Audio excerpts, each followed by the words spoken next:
Hey, it's me, Bobby3, and I'm here to review all three of the press conference, starting with Microsoft Xbox. Now, gonna go through these as fast as I can. I'm not gonna say which games are exclusive or not, mainly because I lost track of some of them.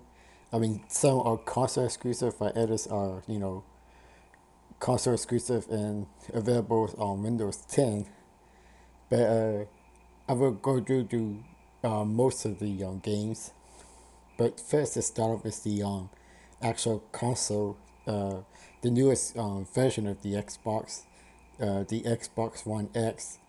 Used to be called Project Scorpio, and it's supposed to be the most powerful machine or the most powerful Xbox machine out there. I mean, it's probably more powerful than the PlayStation 4 Pro. I don't usually keep up with that specs, but I do by the fact that the Xbox One X is powerful than the PS4 Pro. It's the smallest box out there, which that surprised me. And at the end of the conference, it's revealed that it's $500, which I believe I predicted that in my prediction video. Uh, as an Xbox One owner, uh, I'm not really interested in trading up, at least not just yet. Well, first of all, I don't have the TV for it, and second of all, I'm I don't really care much about graphics, at least power wise. I'm more of how creative they can get with the visuals rather than uh, how much power they put into it. But with that being said, the game does it pretty great. Again, it I don't really care about graphics too much, but I can see people wanting to buy this. I guess the price would be the biggest hurdle, but I'm assuming that if you trade in your Xbox One or Xbox One S uh, at GameStop to get some extra money to put towards the Xbox One X, you probably get like maybe a little over $100. That's how much I got for uh, the Wii U when I traded in for the Switch. I ended up saving $100 on the Nintendo Switch himself and all the games with it. I ended up paying for the whole console and a couple of games. But speaking of games, let's talk about the games that they did show off. The first one to show off is Forza 7, which is the perfect game to show off the brand new console. That game is on visual eye candy. I don't really care about racing games, especially the more realistic ones. But I think that's a good game to have on launch alongside your new console. Next, let's show off a little bit of some third party stuff. Metro Exodus, I believe that's owned by THQ Nordic, and it's being done by a different developer. It actually looks pretty good. I may consider getting that. Uh, then they were the first to show off Assassin's Creed Origins. That's definitely a multi-platform game. Uh, I glad they gave the Assassin's Creed series a little break, and well, it looks okay. I'm not the biggest fans of Assassin's Creed. I think the only Assassin's Creed game I ever played was Assassin's Creed 3, the one where it's based on the Civil War, or America's independence to be specific.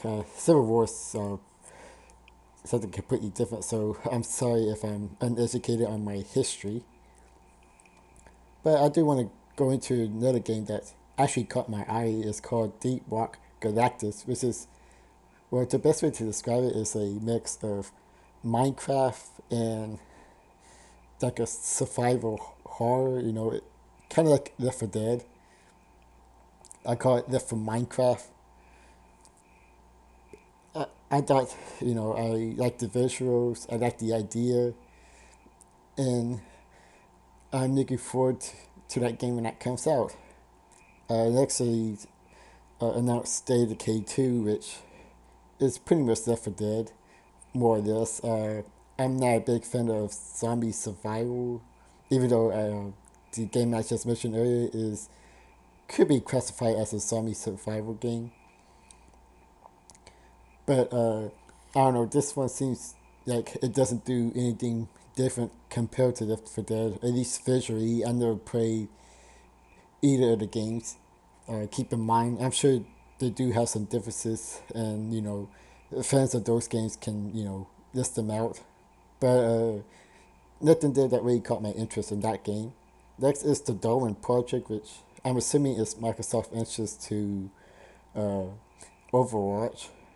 Assuming this is a exclusive, I'm not entirely sure if e- at least even a console exclusive. From the game I've seen so far, it looks pretty meh.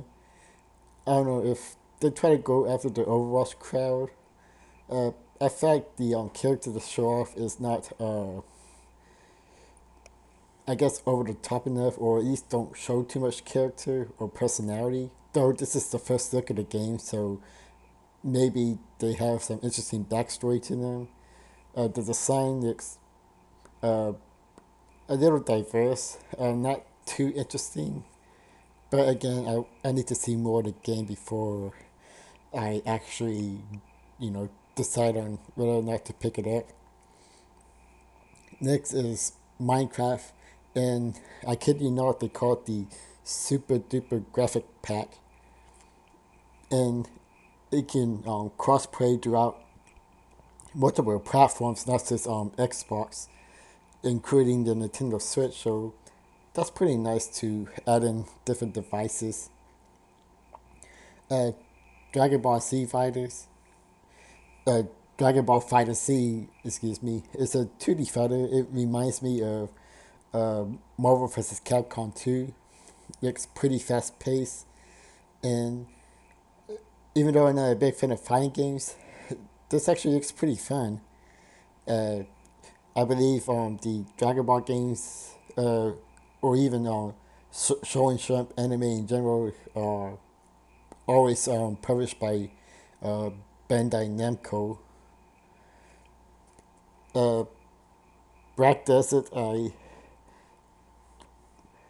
I forget what Black Desert is. I was just listing games as they go on. Sorry if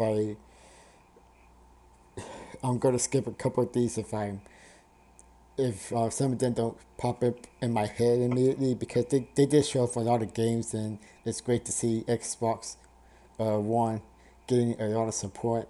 But the last night, people compared it to Snatcher, and although I never played that game, I can kind of see it. Pretty much the background is all, the background is modern graphics while the character is pixelated. It kind of reminds me of that Project Octopath game. And visually it looks interesting. Uh, I, at the very least, I do want to see more of the gameplay, see if how it play out. Next is the Awful Escape. Not much was shown for the trailer. The idea I got is that it's a kind of like a bit trip runner where you're supposed to do some stuff to activate platforms. Visually it's interesting, but didn't really show off much of the gameplay, so I kind of tuned out for that one. Uh, Probably going to skip a couple of games here, but next is Sea of Thieves, which has been in production for quite a bit, and they show off more of the game a bit. And we finally got a release date, or at least a timeline, and it's early 2018, which I think is a smart move on Microsoft's part, mainly because if they have it released in the holiday 2017, I think it's going to be lost in the shuffle with all the other games coming out. So, uh, spring of 2018 is a safe bet. Next is what I thought was a new Conker game, but it's actually a new game I played for called Super Lucky's Tale. It's pretty much a cartoon fox in a platformer collecting stuff, and I'm a big fan of that game. I like what I see, and I can't wait to pick that game up once it comes out. I believe in November 7th, which unfortunately I think that game would be uh, forgotten compared to all the other titles that's going to be coming out this holiday. It's probably going to be ending up a hidden gem, among video game reviewers. But, I still pick it up. I try to remember when it comes out. Cuphead finally got a release date, September 29th. That's pretty good. Definitely got to pick that one up. Crackdown 3 got a crazy trailer starring Terry Crews. I mean, this game's coming out in uh, November 7th. Uh, I may be wrong on that. They showed a montage of other games, including one of them called Fable Fortune, which is a card game. So the Fable series is not completely dead, but I don't know, maybe Microsoft will plan to release an actual Fable game. Hopefully they announce it next year. Uh, a new Life is Strange, Life is Strange game. It sounds like it's going to be a prequel, judging by the title. It's called Before the Storm. I don't know, maybe Tita will actually know about more of the game. But I heard lots of good game, lots of good things about this game. Sorry, I'm doing this in one breath, pretty much. Uh, but definitely a cool announcement. I'm also assuming that's multi-platform. Middle Earth Shadow War, pretty sure that's multi-platform. Uh, they show off quite a bit of the game. Feel like it went a bit too long, but I don't know. I never played the first game. I'm not sure how big the series is, but you know, I heard that's a pretty good series. Ori and the Will to Ren. That's probably got to be the biggest surprise of this press conference is a new Ori game. And again, never got around to playing the first one, but I've seen some people play it online. It looks pretty fun. Uh, the other thing they really talk about that they're going to announce uh, original Xbox game being compatible. I'm not sure if that's on every Xbox console or just the Xbox One X. Wish I really taken note of that, but I don't know if you'd be able to download original Xbox games in the shop. I'd definitely take a look at that. I never really played much original Xbox games, just the first Halo game and a little bit of Grab by the Goonies when I got Real Replay. The last game to show off is Anthem, which is a multi-platform game, I'm assuming. I'm pretty sure that is multi-platform. It looks pretty cool. It reminds me of Destiny and a little bit of Xenoblade Chronicle X. And, well, although graphic doesn't is not the be all end all for me, I gotta admit that seeing that game in action looks very beautiful. It's a game made by Bioware, and when I was looking at the game online, I see some articles saying that Mass Effect fans are disappointed about this game because it feels like they abandoning the Mass Effect series. I'm not sure how uh, big the overall disappointment is, but I don't know. I like what I see, at least for the game itself. But it's at least a nice way to end the conference. Overall, I think Microsoft conference is okay. There's some stuff that they showed off that I'm interested in. Uh, they didn't really convince me to getting a Xbox One X or trading up in my case. But then again, I've never been, a big fan of having the most powerful console out there. I mean, some people do, and that's fine. And you know, unless you're a PC gamer, uh, and just want to stick to console, then I think this is the console that you've been waiting for. Well, until the next powerful console comes out. But overall, I think Microsoft did a decent job.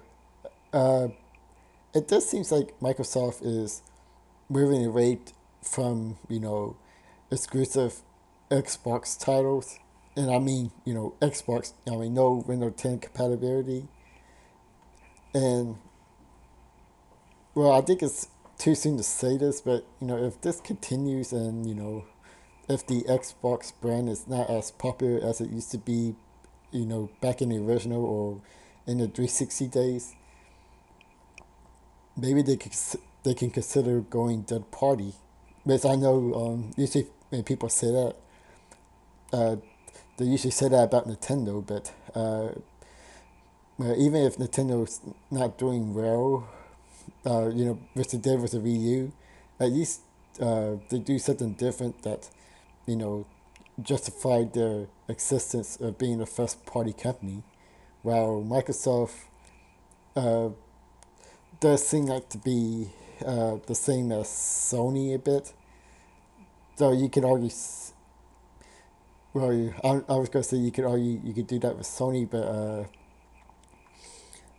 well, we get to Sony when we get to that press conference. But if Microsoft is actually supporting other platforms themselves, because Sea of Thieves is also available on Windows 10, and if I could get Rare games that is available on Windows 10 or PCs in general, then I may not consider buying another Xbox console in general. To be quite honest, because the only reason I buy Xbox is Rare, even though Rare is not the same company back in the N64 days, I still want to support them. But if I don't need an Xbox to to get their games, then why bother getting the console? That's what Microsoft. That's what worries me about Microsoft. I think they could be a better company. I think they do try to fit into the crowd rather than trying to way to appear to that crowd, but at the same time being themselves or giving us a different experience. But it does feel like this is uh, just going along with the what's popular today rather than how on earth we can bring something new to the popular community. But then again, I'm just over analyzing that. But at least the press conference was okay. If I have to give it a number rating, I give it a 6.5 out of 10. It was pretty decent. It's um, definitely some games I want to get for the console, but uh, for the most part, it was a pretty safe conference. Stay tuned for my next video where I talk about Sony and Nintendo. This is me, Bob33, and I catch you guys later.